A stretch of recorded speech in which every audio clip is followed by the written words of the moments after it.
এক সুপ্রতিষ্ঠিত ছেলে তার বাবাকে গিয়ে বলছে, বাবা, তুমি না বলেছিলে পৃথ্বী ঋণ নাকি কখনো শোধ করা যায় না?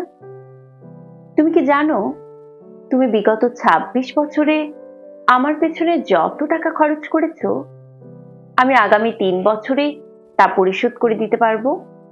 বাবা এ কথা শুনে মুচকি হেসে বলল, একটা গল্প শুনবি খোকা?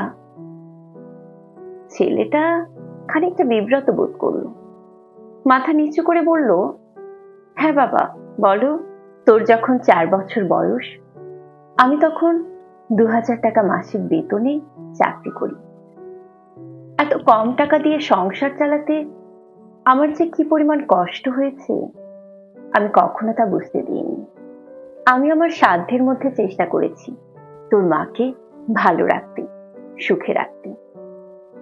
কিন্তু যেবার প্রথম তুই স্কুলে ভর্তি হলি, সেবার আমরা দুজন, মানে আমি আর তোর মা মিলে ঠিক করলাম তোর পড়াশোনা চালিয়ে যাবার জন্য আমাদের ঠিক কি কি ত্যাগ করতে হবে।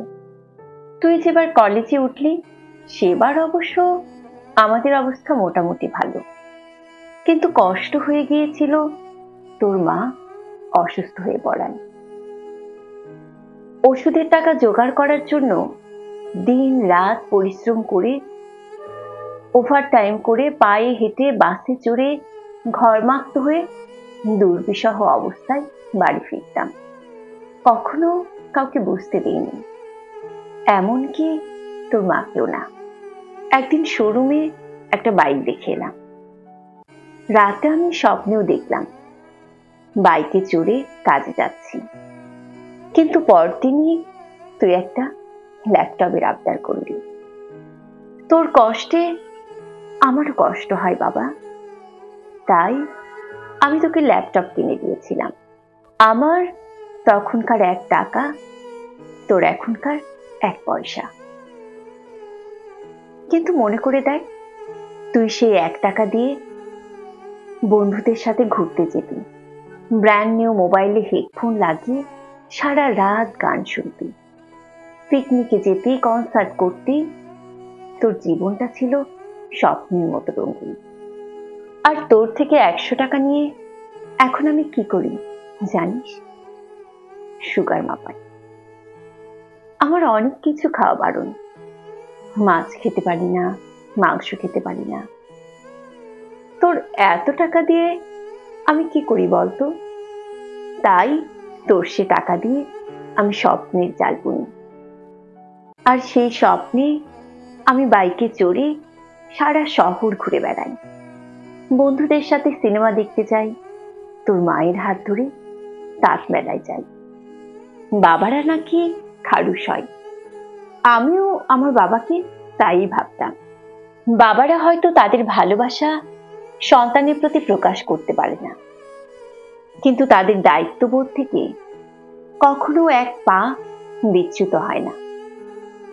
চারিপাশে সারা জীবন অনেক মাতৃবন্দনা শুনবি, কিন্তু কখনো কি পিতৃবন্দনা শুনেছিস? শুনবি না বাবা, কারণ পুরুষ মানুষের জীবনটাই এমন। তার জীবন যত কঠিনই হোক না কেন, তাকে সেটা সহ্য করতে হয়। সমাজ ভাবে পুরুষ সর্বসহা। আমি অবশ্য পিতৃবন্দনা আশাও করি না। বাবারা শুধু চায় তাদের সন্তানরা ভালো থাকুক। তুই হয়তো আমার কষ্টার্জিত ২৬ বছরে তোর পেছনে খরচ করা সমস্ত টাকা আমাকে আগামী ৩ বছরে পরিশোধ করে দিতে পারবি, কিন্তু আমার যৌবনের যে স্বপ্নগুলো আমি ত্যাগ করেছি, সেই স্বপ্নগুলো কি ফিরিয়ে দিতে পারবি? যে স্বপ্নের কাঠামোতে দাঁড়িয়ে তুই আজ ঋণ শোধের কথা বলছিস, আমার সেই স্বপ্নগুলো কি আমি ফেরত পাবো? পাবো না। আর তুই যদি বলিস, বাবা আমি তোমার টাকা নয়, আমি তোমার ভালোবাসা ফিরিয়ে দেব, তবে আমি বলবো, বাবাদের ভালোবাসা কখনো ফেরত দেয়া যায় না। এক একটা গল্প বলি, সাথে একটা প্রশ্ন করি তোকে। ধর আমি, তুই আর তোর খোকা নৌকোয় করে কোথাও যাচ্ছি। হঠাৎ করে নৌকোটা ডুবতে শুরু করব। তুই যে কোনো একজনকে বাঁচাতে পারবি। কাকে বাঁচাবি বলতো? এই প্রশ্ন শোনার পর ছেলেটির মুখ থেকে একটি কথাও বের হলো না। বাবা তখন বলল, ঠিক আছে, উত্তর দিতে হবে না, আমি জানি উত্তরটা। ছেলেরা বাবা হয়, কিন্তু বাবারা কখনো ছেলে হতে পারে না। পৃথিবীর সবচেয়ে কঠিন কাজ কি জানিস? বাবার কাঁধে সন্তানের লাশ। আমি চাই আমার শেষ যাত্রায় আমি তোর কাঁধে চলে যাই, তাতে করে তোর অন্তত একটা ঋণ শোধ হবে। সেটা হলো কোলে নেয়ার ঋণ।